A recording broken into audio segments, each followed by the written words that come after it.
এই সকল গুম খুন স্বৈরতন্ত্রের মদত দিয়েছে ওই সীমান্তের ওই পারের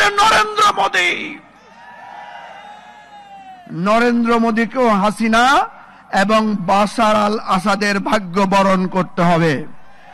নরেন্দ্র মোদীকে যেদিন ভারতের সংগ্রামী জনতা বিতাড়িত করবে, সেদিন বাংলাদেশের আয়না ঘরে নরেন্দ্র মোদীকে আমরা আশ্রয় দেব। সুতরাং সেই লড়াই চলছে, লড়াই চলবে। রক্তের দাম, রক্তের বিনিময়ে বাংলাদেশ আবার ঘুরে দাঁড়াবে। খোদা হাফেজ, বাংলাদেশ জিন্দাবাদ। আমাদের গুম খুন ভাইদের জীবন রক্ষা হবে। একটা জায়গায় আমাদের অপূর্ব মিল, সেটা হচ্ছে আমাদের পিঠে, সকলের পিঠেই ফ্যাসিবাদের বেত্রাঘাত কিংবা নির্যাতনের দাগ আছে।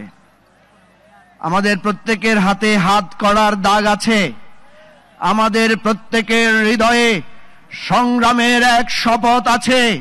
আমাদের প্রত্যেকের হৃদয়ে আবু সাইদ মুগ্ধের স্বপ্নের একটা বীজ আমাদের হৃদয়ে আমরা সবাই ধারণ করি।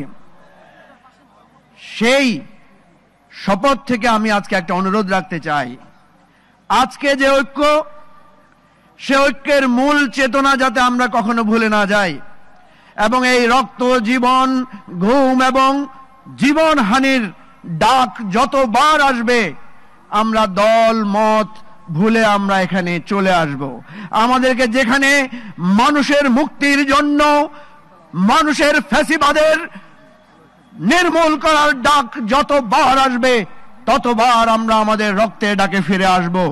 প্রিয় ভাই ও বন্ধুগণ, 2006 সালের 28 অক্টোবর থেকে রক্ত দেয়া আমাদের শুরু হয়েছে। 2024 সালে যখন আমরা গ্রেফতার হয়েছিলাম, আমরা জানি না আর কখনো আমরা আলোর মুখ দেখব কিনা। আমরা জানতাম না আর কোনোদিন সন্তানের ডাক শুনবো কিনা। কিন্তু আমাদের ভাইয়েরা, সন্তানেরা জীবন দিয়ে বাংলাদেশ আমাদের হাতে তুলে দিয়েছে। এই বাংলাদেশের আমানত আমরা রক্ষা করব এবং এই ঐক্য আমাদের বজায় থাকবে। আমি সর্বশেষ একটা কথা বলতে চাই। এই যত গুম খুন হয়েছে, শেখ হাসিনার নির্দেশ এবং তার তাবেদারদের দ্বারা হয়েছে। সুতরাং শেখ হাসিনার বিচার করতে হবে, আর একটা বিচার করতে হবে। বাংলাদেশে যদি আর একটা আয়নাঘর বানাতে হয়, একটা আয়নাঘর আমরা বানাতে চাই।